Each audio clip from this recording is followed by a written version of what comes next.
Thanks for being here. Again, I'm Phil Dixon. I'm out of Memphis at the Flight Standards office, district office there.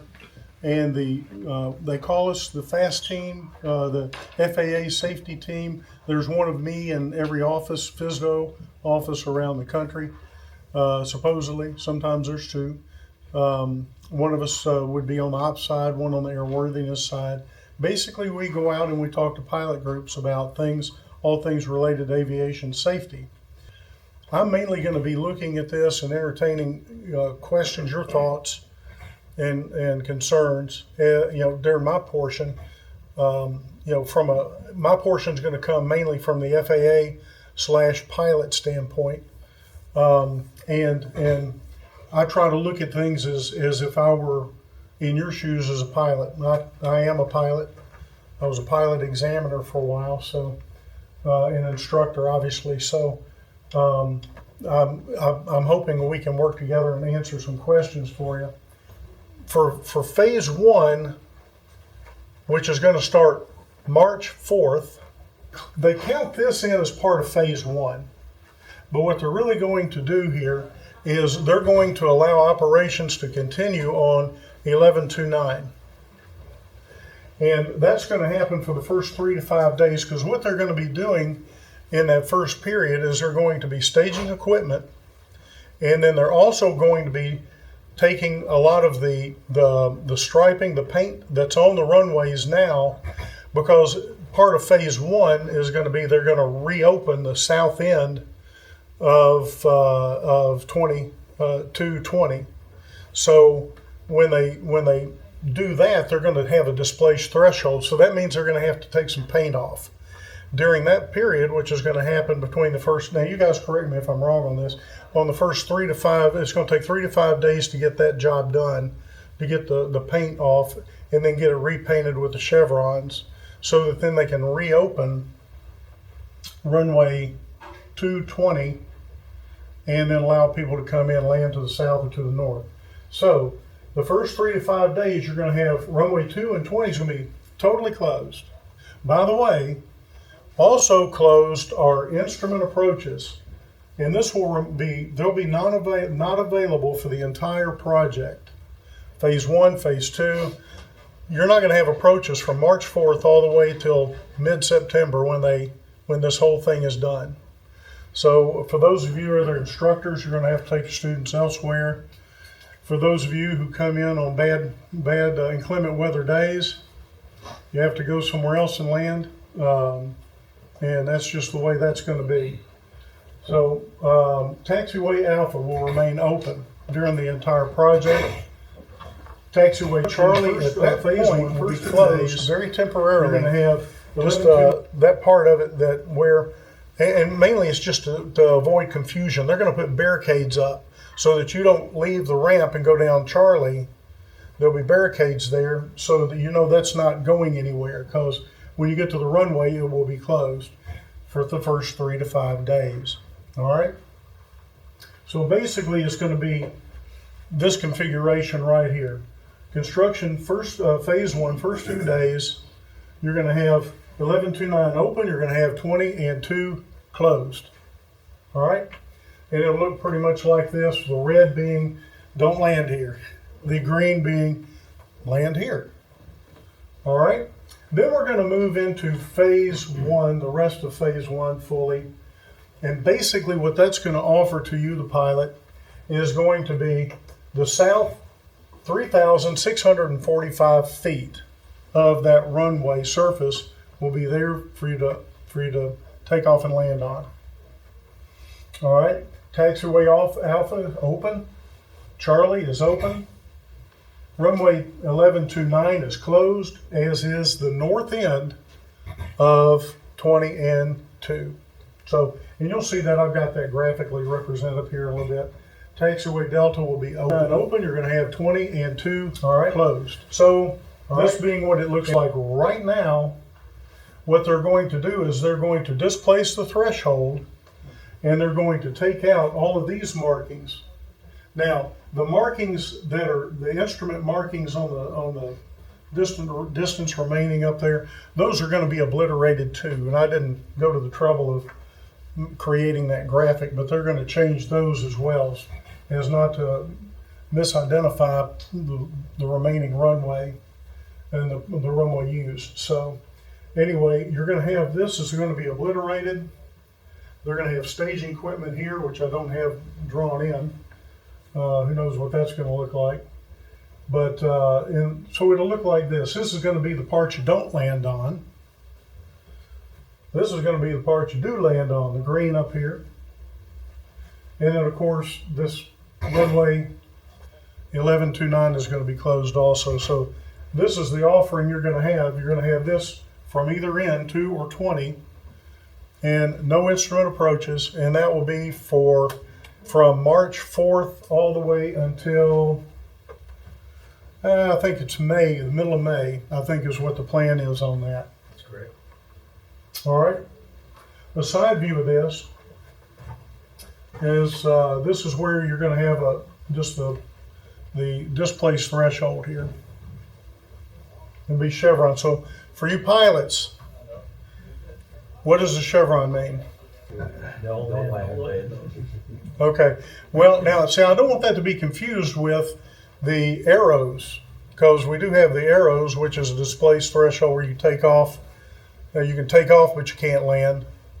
But so this is the chevrons. You're not supposed to even taxi back on any of this. This is, if it's the arrows, you can taxi back and take off, right? It's not in this case. From the south end looking north, southwest side, this is what it'll look like. If you're coming in, this would be like if you're on left base to final, kind of an idea here. And that's what you're going to be looking at. Are there any questions so far? And that's 3,645 feet right there. Right. And I mean, my graphic here might not be totally accurate to that, but it's going to look similar to this for you. So it'll always be 3,600 feet open Always. somewhere. Always. So,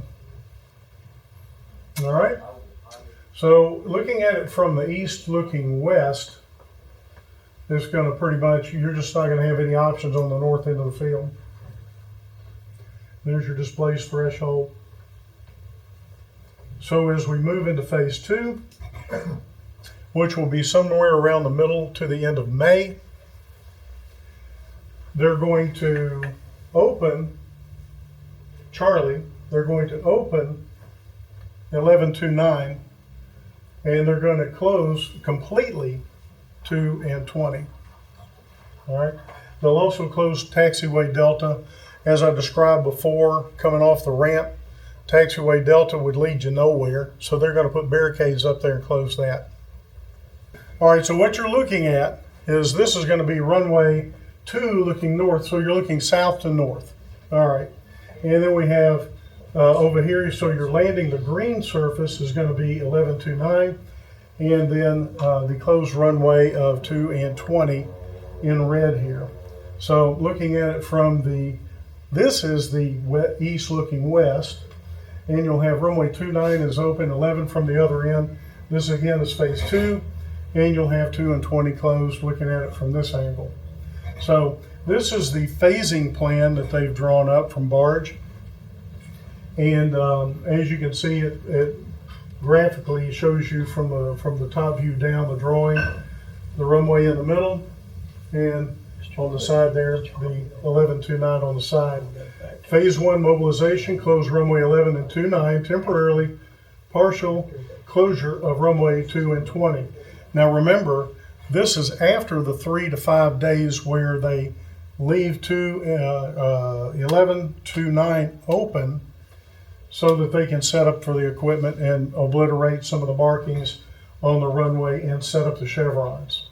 All right, so after that, then you have this close runway 1129, partial closure of 2 and 20, temporarily remark 2 and 20 with the relocated runway 20 threshold. So and that's going to be right there in the middle. It's hard to see. They used yellow in here, and they used a yellow overlay, so it's hard to pick that out maybe.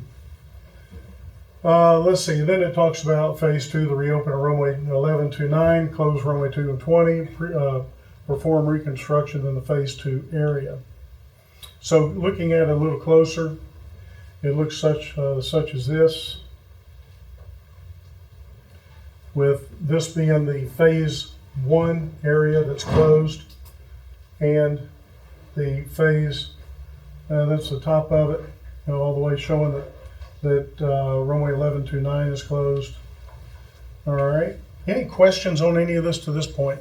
Yes. We've obviously gone with the chevrons over the arrows because we will be asked when people taxi out to depart south to back taxi. We need to get 1,000 more feet to depart with, but we discussed this previously. Why did we go with the chevrons over the arrows? Because that is a question that we're going to repeatedly get. The back taxi to depart south. Well, I had a question about it myself, because why is that not okay to, could they have put arrows there? And I don't know, is there, go ahead, John. Can you hear me? Yeah, John, go. So the reason is because there will be crews working into the light blue or the cyan area, and we don't need to be blasting them as takeoffs occur. Okay, and you're obviously not thinking of the Cessna. You're thinking of maybe the Cessna Citation you're thinking of, not the 172, I would think for that, right? Right. You're thinking And the problem jet- is we you're thinking can't necessarily limit who chooses to take off.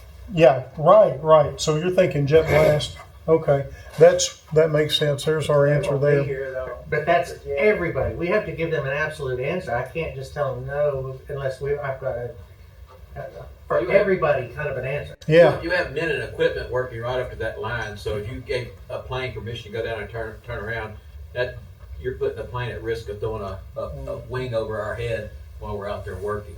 So the FAA requires a safety zone that we get to work in. So that's why you've got the yellow chevrons to that extent. So you create that safety zone. The props could kick out low fire. Any of that, yeah, because I just if you're on a prop, you're going to be We throwing will be debris. asked. oh, you bet you'll be asked. Okay. Yeah. So the answer Why is no. can't I do this? Why can't And I turning do people this? down for 1,000 feet of runway and just saying no, I don't want to be responsible for that. Technically, it's only 600 feet of runway. Okay. The chevrons are 600 feet. Looking at the other end, you can see the part that will be reconstructed in phase 2. Part of that will be where the chevrons were. Obviously they got to resurface that part too. So that's why the whole runway is closed down for 220 for the phase 2. Reviewing, runway 2 and 20 during phase 2 is closed. Taxiway Alpha is open. Charlie is open. 1129 is open. And the instrument approach is still not available. Taxiway Delta is closed as well during this phase. All right, so looking at your reopening dates, you're looking at it'll be reopened runway 2 and 20 September 30th, and as will the instrument approaches will be back. Taxiway Delta will be open. You can already count on runway 11 to 9, Charlie and Alpha. They will all be open and available. May 13th is the target date, projected target date on that. So really it's going to be a plan that's going to allow people to come and go. There are going to be restrictions with the lack of instrument approaches. So that's one of the things. One thing I wished I had probably taken the opportunity or tried to do, I don't know how I would have pulled it off graphically speaking for a PowerPoint, but what do you think this is going to look like at nighttime? It's going to be darker than the inside of a cow. And you're going to have just a few lights along the side. How are the lights? What about on phase 1, one of your barge guys, how's the lighting configuration going to be? If you want to pull up one of your drawings there, I can show you. I don't have it on the. I got you. So once you're in phase 1, the north end will no longer be connected. The intent is to go out and unplug a light on the runway up by the threshold markings, put a jumper, go straight across, and the lights will be good on the south end, everything on the north end will be black. Right, okay, all right. So the whole thing here, and the other thing that's gonna be in the summertime when this is all being done, if it's nighttime, you're probably not gonna be there when the tower's open, or you probably will be there when the tower is not open if you're there at nighttime. So, you see any problems with that, Brother Matt? We're gone at 7. We can't tell people to go away at that point. Hope they've read their notice. Right, Yeah. right. So, this becomes an issue. Yeah, I have a question about landing south on 20 during phase 1. Is there going to be a restriction on landing south? Like, is there going to be equipment moving across the north part of 2 and 20 where we'd have to be diverted away temporarily or anything like that? Or is it going to be pretty much open all the time? when you barge guys, Can you go back to the graphic? Go back one more. Go back to the full. okay?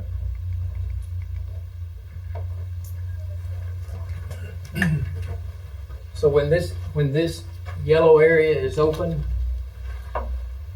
there will be construction in the blue area. Yeah, I get that, but I mean, like, is there going to be a point in time where the tower says there's stuff going on in the blue area to where you can't land south on 20? Is that anticipated or not anticipated? No, that's Okay. that's considered the safety area. So the construction will not be allowed to encroach inside that safety area. It has to be maintained at all Extended times. there, the chevrons will be there, The chevrons will be painted there, yeah. and the chevrons Yeah. will constitute the safety area for that runway. Yeah. And you should, for every landing clearance, get, it'll be runway 20 shortened, first however much distance is closed, so almost every landing clearance will come with a shortened, runway 2 shortened, runway 20 shortened, to always remind you what's not there. Now, and the main thing here is a stabilized approach. Are you flying a stabilized approach to they're gonna have, down here, they'll have the numbers 20 painted back on there. So aim at the numbers, stabilized approach, which means a steady descent rate, nice angle. There's enough safety area there that a Safety stable will be approach clear. and landing should clear everything. There won't be any happy lights, right, to go by. No, that's a good one. What lighting is going to be out of commission during phase 1? No Mauser, You won't have anything but pappies coming from runway 2. There will be no Pappy's on 2 is all you're going You to will not get. have pappies on the north end coming in on 20. So it's just visual only. So here's a question. All right, if we're looking at this situation for 2 or 3 months, whatever, how long it takes, where 2 and 20 is open, what becomes the favored runway of use? Think, for example, no wind situation. It's probably smarter to land to the north. Wouldn't you think? So you land to the north, you're landing on runway 2. Wouldn't you think? Because you're avoiding landing over the top of a lot of equipment. You're probably going to stop your rollout where you can turn off to the left in plenty of time. So you got 3,600 feet. Because there'd be men and equipment on 1129 by then, won't it? That's when it'd be closed. I mean, at the intersection. So Yeah. I'd say, I'd agree with that, runway 2 would probably be. Runway 2 will probably be your, so now, 5 knot, 6 knot, 8 knot tailwind. What point for you as a pilot does it become treacherous to land on runway 2 if you've got a little bit of a tailwind? Well, only you can answer that. You can probably request runway 2. I don't know how, I guess you would give them authorization to land with a slight tailwind. Sure. Currently, basically, it's runway most aligned with the wind, which we're going to end up with a bunch of crosswind that nobody likes. We don't want to push a tailwind when there's men and equipment in the overrun. Give a short runway with a tailwind. I'm not a pilot, but that seems bad. I've seen very few overruns. I've seen no underruns where people didn't make the runway. So if you land in runway 2, you're looking at an overrun. And I wouldn't want to do that with a tailwind. So, I agree. So there'd be lighter airplanes in here anyway, working. Right. Winter's already attacked them. Okay. Is Alpha open at that point? Alpha stays open the entire time. Don't land on Alpha, thinking that's an alternative. If that's what you're thinking. That wasn't. Yeah, I was gonna say. Don't land on It's gonna be Alpha. nice and I'm long. just wondering if the north end was cut off completely at that point or not. Right, right. And when we're doing back taxis and any complicated taxi instructions, if we start trying to work opposite direction, people departing one way and landing another, that gets complicated quickly. And it's only worse with a scenario like this. So if we can, we will. If not, it's just unable. Yeah, so I guess a good point is with all of this confusing scenario here of construction and all of this, basically listen to your controller and heed their advice. Probably the best way for us to say this too. At any point, will there be more than 3,600 feet available, or is that gonna be the, Will it be more than that? yeah, is that? Not on the displaced 220. On 220, that is the fixed length. Once we displace it, it's going to stay that amount. Of course, the crosswind is a little bit longer than that, I believe. So. 35. It's Oh, 35. it's a little shorter. 39. Okay, a little bit shorter. So Yes. there's no instrument approaches, but are they gonna, the minimum vectoring altitudes and stuff around here, like the ILS, they let you fly around at 2,200 feet. I mean, is that, we're gonna be allowed to come in here and do that if we get below the, The instrument approaches are made for the lengths of the runways. yeah, but I'm talking, yeah, but you know, when the center brings you in and says if you can see it, you can go for it, you know, visual. I don't know. Oh, like I the don't- ceiling's 2,500 feet Yeah, or yeah, something? yeah. Yeah. See, I I don't don't have have an an instant approach, I don't think. It's a visual approach. If you can John, take, if when's they, the ILS taken off? Out of commission. When the project starts. So from the beginning of the project, the March the ILS. 4th, it will be coming. they're gonna Mike turn Van it, put Roden it said on. they're gonna turn everything off. Right. They've already put a request in to have all that turned off at that time. What is NVA around here? It varies. 22 to 25. So they can get you down to that and that's it. Yeah, so if you got ground contact and that, I guess if you're, so the only approach lighting is gonna be that PAPI from the south end? That's it. So no running rabbits, no nothing. So, you know, if you're coming in from the south and you get the PAPI, you can come down lower. Maintain VFR. Now, we're lucky in that this isn't totally hilly area, I guess. You know, I hate to think of CFIT accidents coming out of runway construction because someone wanted to get down too bad. So, you know, my thought is you cut down your risk by looking at the weather, making sure that you're coming in on a day when you're going to have visibility and ceilings at a good enough place where you can come in with no problems. Does anybody from Barge, any of you guys have any more to add to any of this? When phase one construction is being, when you're landing on 220, if you come in from the north during the day, there will be construction activities going on in that blue area along that line. So just be aware of that. Coming in from the north, you will be landing over construction activity. This will be posted at the FBO as well. If you want to stop by and just take a look at it at any time, it'll be there. Let me mention also, John confirmed this for me, but we are putting threshold lights at the displaced threshold, right? So that new threshold, displaced threshold will be lit. So Yes, sir. before you were asking about what it looks like, but that Yes, threshold good. will be lit. Good. And Phil, I appreciate you putting this together, explaining the process very well. Appreciate everybody's patience as we reconstruct this runway. It'd be nice if we could do it overnight and minimize the impact. Our main goal as we start to put together the phasing is ensure that we've got a minimum of 35, 39 available for landing at all times. It's not optimum, but it's the best that we could do and still reconstruct the entire runway to include changing the grade, taking out all of the pavement and starting from subgrade back up. So it's gonna be 3,900 feet available? Oh, 35, 39. Oh, okay, I thought you were 539. Which will be the least amount available, I think that would be the 1129. So That's right. the 2 and 20 will be 3645 is what you got from that one. So main thing is get the word out, as much as you can. We want as many airmen to know about all this that's going on, the limitations, as we possibly can.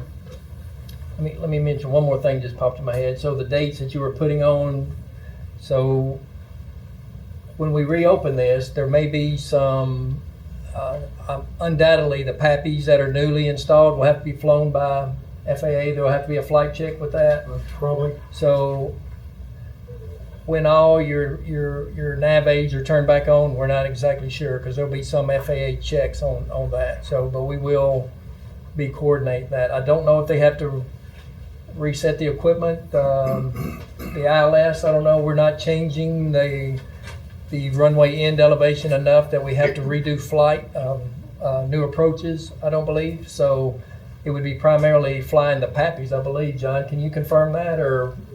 No, because the ILS will have been down so long, they'll have to refly it and check it as well. Right, so it's not going to be as easy as getting in the project, flipping the equipment back on. So there'll be some time for FAA to fly. So don't hold us to that final date there, but that as we learn, we can update that date. They gonna put the, idea about like LEDs, we're gonna get LEDs for runway lights? Yes, Yes, these will be LEDs. and John, we're getting new packages, correct? Yes, sir. LED packages. Now, let me ask you this now, is when the tower is closed, and this is my ignorance because I didn't look this up, is it pilot controlled lighting? Okay, so is it going to remain pilot controlled lighting with the LEDs? Because from what I'm hearing, LEDs are so efficient and so cheap to operate, some airports are just leaving them on all night long. They stay on with the pilot controls anyway. Do they? On low. Just down low. They just, okay, the intensity changes. Gotcha. I got a question. Yes, sir. Somewhere maybe last year we was talking about this, some was said maybe about, they're not gonna narrow the runways in this deal, is it? The runway is going to go from 150 foot wide to 100 foot wide. Now exactly, now why is that? I never understood why they're doing that. Because for the aircraft that operate here, Yeah. then 100 foot wide, according to FAA standards, 100 feet is adequate width for those runways. And we usually don't have any big 737s nothing coming anyway, so I guess that makes sense. And 7.3s can land on 100 feet. They're authorized to do so. Is there a way to get a printout or an email with that chart of the schedule? We're gonna post this on the website. Perfect. There'll be a page on there specifically for Q&A for questions and answers, and like frequently asked questions. We will have those on there already posted, and then we have Harvey here that's videoing it, and this will be posted on there. The whole thing today, and then we'll put the slide presentation on there as well. All right. If you think of any others, my email's phil.dixon@faa.gov, and I'll turn right around, I'll kick it over to these guys. If you have any more questions for the FAQs. That's it for me. Or you can send it to support@McKellar.com, and we'll make sure we got that as well. I want to thank everybody. Remember, our whole goal here is to do this as efficiently as we can, give you the best product so you'll be proud to come and go out of this airport. But we want to do it very, very safely.